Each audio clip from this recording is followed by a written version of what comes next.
فرش التراب يضمني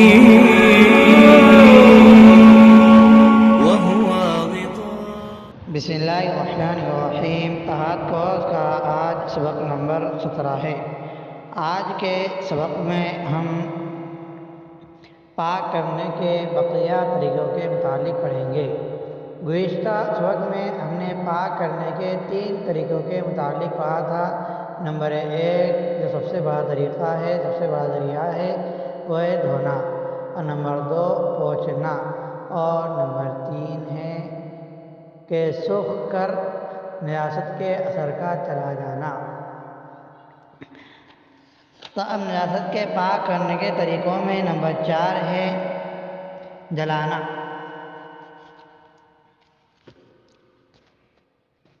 یعنی اگر کوئی چیز نجاست کے لگنے سے ناپاک ہو جائے اور اس کو آگ میں ڈال دیا جائے جس کے نجاست کے اثرات ختم ہو جائے اور اس نجاست کے ذرات بھی جل جائے تو وہ چیز بھی پاک ہو جاتی ہے. فی سمثے اگر کوئی چیز نجاست کے لگنے سے ناپاک ہو جائے اور اس کو آگ میں ڈال دیا جائے جس کے نجاست کے اثرات ختم ہو جائے، ناپاکی کے اثرات و نشانات ختم ہو جائے، اس کی علامتیں ختم ہو جائے اور اس ناپاکی کے ذرات بھی جل جائے تو وہ چیز پاک ہو جاتی ہے. مثال نمبر 1 کہ ناپاک چاقو، چھری، مٹی یا تانبے اور اسٹیل وغیرہ کے برتن اگر دھڑکتی آگ میں ڈال دیا جائے تو بھی پاک ہو جاتے ہیں، کیونکہ یہ لوہے وغیرہ کے یا مٹی کے جو برتن اور جو اسٹیل وغیرہ ہے یہ آگ کے اندر گرم ہوتی ہے، پگھلتی ہے، تو ان کے گرم ہونے سے، پگھلنے سے یہ نجاست کے اثرات ان کے اوپر سے ختم ہو جاتے ہیں، جل جاتے ہیں. اسی طرح مثال نمبر 2 ہے ناپاک مٹی سے برتن یا اینٹیں وغیرہ بنائی گئی تو جب تک وہ اشیاء کچی ہے، جب تک یہ چیزیں یعنی مٹی کے برتن اور مٹی کی اینٹیں کچی ہیں، ناپاک ہے. اگر انہیں بھٹی میں بھون دیا جائے، بھٹی میں ڈال کر پکا دیا جائے تو پاک ہو جائیں گی. اور مثال نمبر 3 ہے اگر تنور وغیرہ ناپاک پانی یا پیشاب لگنے سے ناپاک ہو جائے اور اس میں آگ لگا دی جائے جس سے اس کی تری خشک ہو جائے، اس کا گلاپن خشک ہو جائے تو تنور پاک ہو جائے گا. اب روٹی پکانے سے روٹی ناپاک نہیں ہوگی. مثال نمبر 4 ہے کہ بکری وغیرہ کی ایسی سری یا ران کو جو خون میں لت پت تھی اس کو آگ پر اس طرح بھون لیا گیا کہ اس پر لگا ہوا خون جل گیا اور اس پر خون کا جو کچھ بھی اثر باقی نہ رہے تو وہ سری اور ران پاک ہو جائیں گی.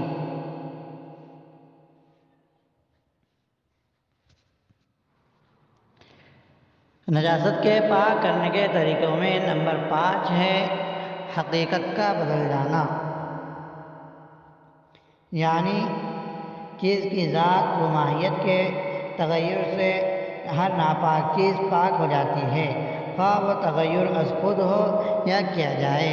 یعنی اگر کسی چیز کو اس طرح جلا دیا جائے یا اس کو کسی کیمیائی عمل سے، کیمیکل کے عمل سے یا کسی ایسے عمل سے اس طرح گزارا جائے کہ اس چیز کی حقیقت بدل جائے تب وہ چیز پاک ہو جاتی ہے.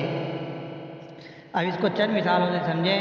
نمبر 1 کہ گوبر وغیرہ کے اوپلے اور لیڈ وغیرہ اور آگ میں جل کر راکھ بن جائے تو راکھ پاک ہے، کیونکہ آگ میں جلنے کی وجہ سے اس کی حقیقت تبدیل ہو گئی، اس کی حقیقت بدل گئی ہے.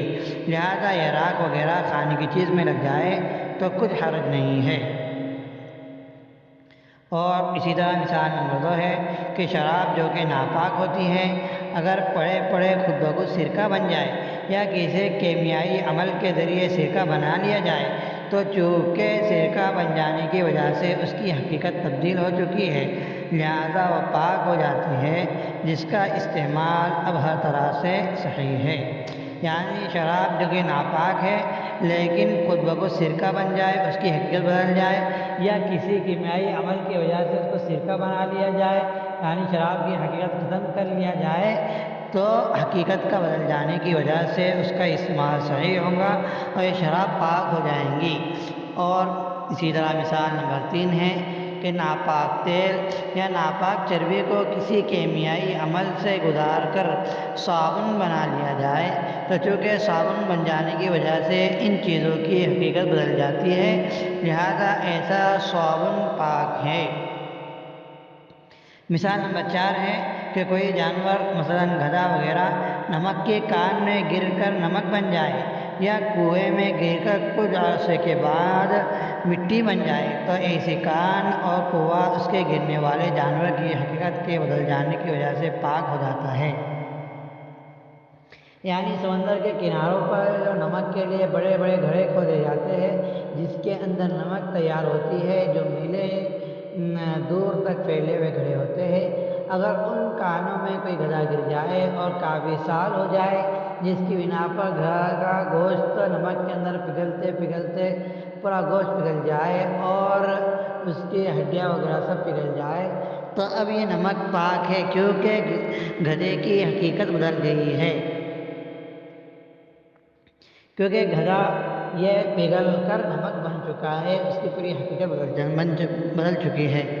اور اسی طرح کہ پانی کے کنویں میں کہ کیچڑ وغیرہ ہوتا ہے، کوئی جانور کوئی ناپاک جانور گر جائے مر جائے اور گر کر مر جانے کے بعد میں کئی سالوں کے بعد کچھ عرصے کے بعد میں وہ جانور اس کے اندر گلے سڑے اور سڑنے کے بعد میں دھیرے دھیرے مٹی ہو جائے اور جب وہ پوری طرح جانور مٹی ہو جائے گا، اس کے اجزاء وغیرہ باقی نہیں رہیں گے، سب اجزاء مٹی ہو جائیں گے تو اب یہ اس جانور کی حقیقت بدل چکی ہے تو لہذا کنویں وغیرہ کا پانی پاک ہو جائے گا۔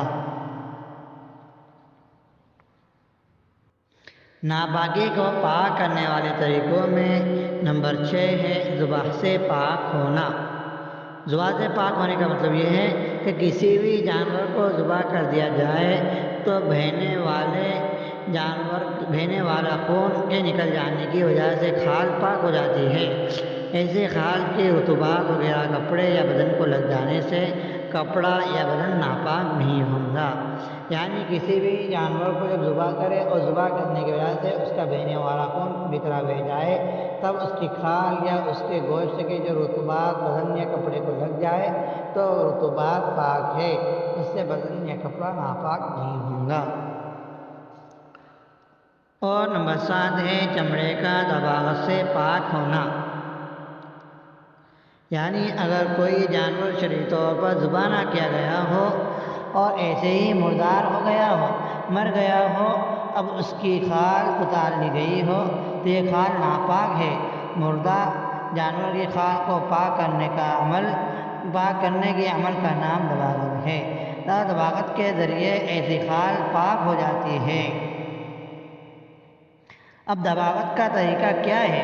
تو دباغت کا طریقہ یہ ہے کہ کھال کو دھوپ میں دباغت کے طریقے مختلف ہیں۔ چند طریقے یہ ہیں کہ نمبر 1 کھال کو دھوپ میں رکھ دیا جائے جس کی وجہ سے اس کی تمام نجس رطوبات خشک ہو جائے اور کھال میں کچھ بھی پانی اور رطوبات باقی نہ رہے، کچھ بھی گراگن پن باقی نہ رہے۔ اور نمبر 2 یہ ہے کہ کھال کو نمک یا کسی بھی کیمیکل سے اس طرح صاف کر دیا جائے کہ اس کا نجس پانی اور ناپاک رطوبات سوکھ جائے۔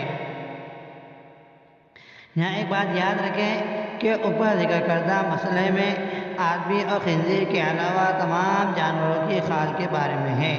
آدمی اور خنزیر کی کھال دباغت سے بھی پاک نہیں ہوتی۔ آدمی کھال اس لیے کہ اس کے احترام و اکرام کی وجہ سے اور خنزیر کی کھال اس وجہ سے کہ خنزیر ناپاک نجس العین ہے، ہر طرح کی صفائی اور دباغت کے باوجود وہ ناپاک ہی رہتا ہے۔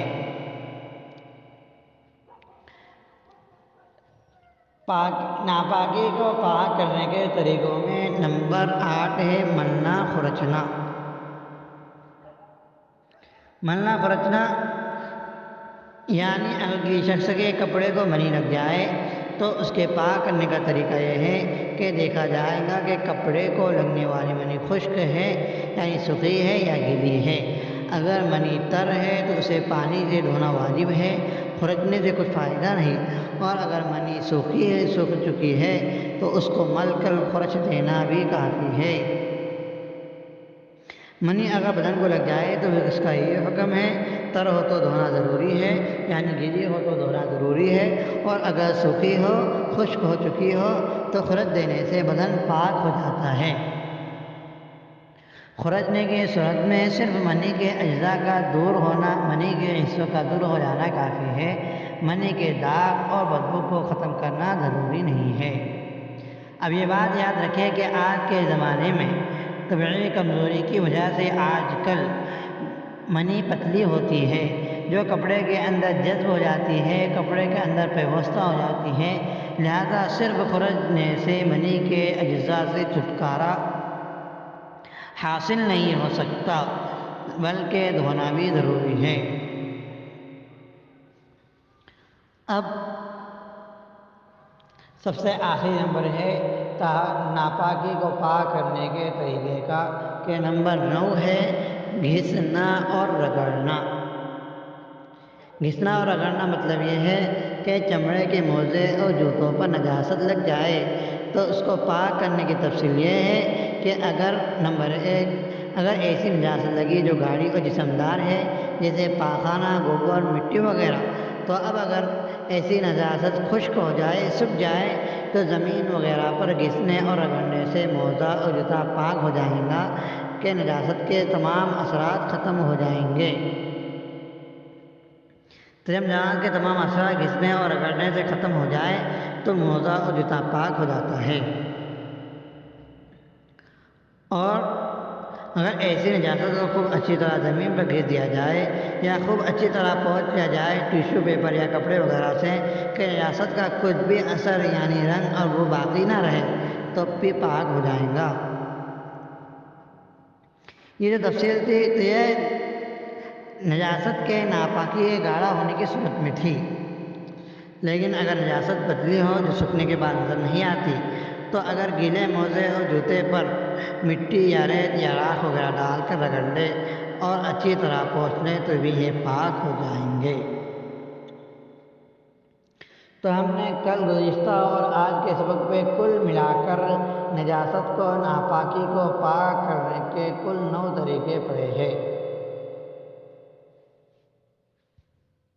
انشاءاللہ تعالی ہم آئندہ سبق کنویں کے احکام اور کنویں کے ساتھ ساتھ آج کل شہروں میں، گاؤں میں جو نیا کنواں دریافت ہوا ہے، بورنگ، اس کے احکام کو پڑھیں گے۔